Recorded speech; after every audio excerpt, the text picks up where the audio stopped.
Երբ որ ժողովուրդը կգա,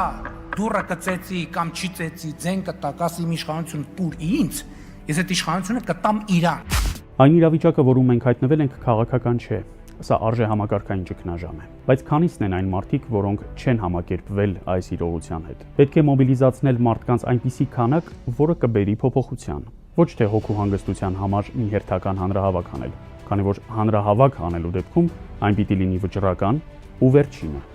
Կյանքը ցույց տվեց, որ ընդդիմությունն իր քաղաքական պայքարով թեև մեծ դերակատարում ունի, բայց նորմալ քաղաքական իրավիճակում այս հարցը վաղուց հանգուցալուծված կլիներ։ Անկամ Նիկոլի աշխարհակաղակական հովանավորներն են ընդունում, որ 2021-ի արտահերթ ընտրություններով առաջացած ճգնաժամն առ այսօր չի հանգուցալուծվել։ Մեր ժողովուրդն ունի արժեքների ճգնաժամ։ Եթե այն լիներ քաղաքական, կամ կհանգուցալուծվեր խորհրդարանական ընտրություններով, կամ էլ ընդդիմությունը քաղաքական միջոցներով իշխանափոխություն կաներ։ Ջախջախվել են մեր ազգային եւ քաղաքական ինքնության հենասյուները, Արցախը, հայկական ավանդական արժեքները, եկեղեցին ու ընտանիքը, հայոց ցեղասպանության զոհերի հիշատակը։ Շուշին որպես գոյություն մեր քաղաքական ինքնության մաս էր, այն այսօրները չէ։ Սա սողացող կապիտուլյացիա է։ Նոր թուղթ ստորագրված չէ, բայց մենք տրանզիտային կապիտուլյացիայի մեջ ենք։ Սա հանցավոր անգործություն կամ փնթիություն չէ, հյուծվում ու սպառվում է նաև ընդդիմության պասիոնարության ռեսուրսը, բայց որևէ առանձին ինստիտուտ չի կարող հաղթահարել այս ճգնաժամը։ Այդ շարքում է նաև մտավորականությունը, ազգի խիղճը։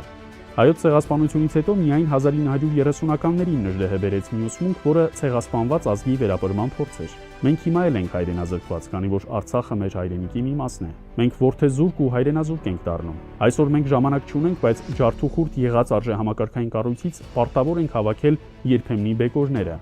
Կարող ենք մեզ համար բանաձևել օրինակ գալ տարին Շուշիում սկզբունքը։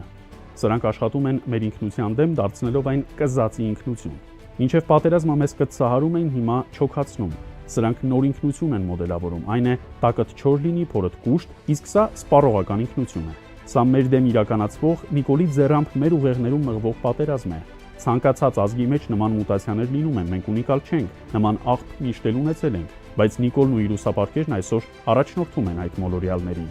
Մարդկանց թույլատրել են ժողովրդավարության, թալանի, նախնիների մասին միֆերով, զրկել պաշտպանական բնազդներից, դարձրել հոտ։ Նիկոլը միավի նման է, նա անջատել է մեր ազգի իմունիտետը ու ինչ ասես, որդերից մինչև մահաբեր օնկոբջիջներ մեր օրգանիզմում տեղավորվել են։ Գուցե նախկին իշխանությունները ժամանակին մտածում էին, որ հաղթանակած բանակի ու եկեղեցու մասին պաստառներով կարելի է արժեհամակարգ սերմանել, այն դեպքում, երբ իրենց իսկ թիմերի որոշ պաշտոնյաներ այդ արժեհամակարգի դեմ էին աշխատում։ Բայց այս դեպքում միակ մայր մեղուն Նիկոլն է, որի շուրջ պարսն է բզզում, եւ սրանց որակի մասին խոսել չի կարելի։ Այս իրականության հետ համակերպված բոլոր մարդկանցից կարելի է նող գալ։ Մեզնից ստեղծում են պառակտված քաղաքակրթություն, մենք պարտվում ենք, քանի որ փոխել են մեր կոդերը, իսկ բանակի ու դիվանագիտության պարտությունն անցյալ է։ Ուր են ուլտրարադիկալները, որոնք ժամանակին ասում էին հող հանձնողին հանձնենք հողին։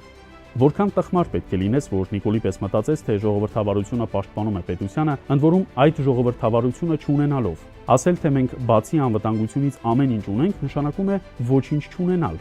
Երբ սահման դարպաս չունես, ուրեմն մնացյալը քոնը չէ։ Այսօր կթանկացնեն տրանսպորտը, կանցնի մի որոշ ժամանակ կասեն հոսանքը, ջուրը, գազը ու դրան հետ կապված սննդակարգը արդեն կբարձրանա սնունդը ու մնացած բաները ամեն օր ինչքան կարելի է ժողովրդից քերել ու քերել։ Այս ժողովուրդը ոնց պետք է վճարի այդ հարկերը, եթե ի վիճակի չի։ Եթե պետությունը իր գործառույթները չի կատարում եւ ժողովուրդը այդ ծանրագույն վիճակում ապրելով գոնե վճարում է այն ինչ որ կա, դեռ քիչը ավելացնում են իրենք այդ հարկերը։ Մարդիկ սկսում են արտագաղթել Հայաստանից։ Ես չգիտեմ, դա ծրագիր է հատուկ մտածված անել, որպեսզի ժողովուրդը արտագաղթի, թե անխելքության հետևանքով են անում, թեպետ երկրորդը ես մի քիչ կասկածում եմ, որովհետեւ եթե մարդը հասել է այդ դիրքի այդ պաշտոն, նշանակում է իր ուղղը քիչ թե շատ աշխատում է, բայց ում օգտին է աշխատում, այդ է մեծ հարցը։ Չի կարա շարունակվի սենց, եթե ժողովրդի աշխատավարձը վճարումները սենց մնա, ժողովուրդը ուրդից փերը։ Չի կարա սենց շարունակվի։ Դրած խեղդում են, դրած օր ու գիշեր գրզոյի հետ նստած որոշում են, էլ որտեղից ինչ գրփեն, չրփեն, տանեն, բերեն։ Ոչ մի բան է լավ չի։ Լավ չի է կարող լինել։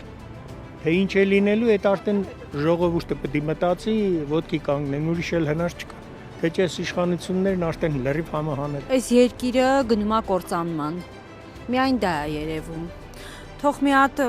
հետազոտեն, կառավարությունը տեսնեն այդ հարկերը, որ դնում են սովորական քաղաքացու վրա, թող տեսնեն, թե դա ուրա տանում։ Մեր ղեկավարությունը շատ վատ է աշխատում։ Սրանք նոյեմբերի 9-ից հետո մեզ բոլորիս ստիպում են մոռանալ ցավը, իսկ ցավը քեզ ստիպում է մարդ մնալ։ Ինչին կպնում են, պղծում են։ Այդպես պղծել են անգամ հեծանիվն ու ծվածեղը։ Սրանք փորձում են մեզ ցավազրկել, սարքել բույս, կերակրել, ապա վաճառել օրգանները։ Մեր կամքին հակառակ մեզ սարքում են աշխարհաքաղաքական դոնոր։ Կարևորը, որ այդ արանքում Նիկոլը իր տեղն ունենա, աթոռը դնի, լափն էլ տեղը լինի։ Այդպես չպետք է լինի։ Որոշիր հարգելի քաղաքացի, թե որ երեսն է ճիշտ։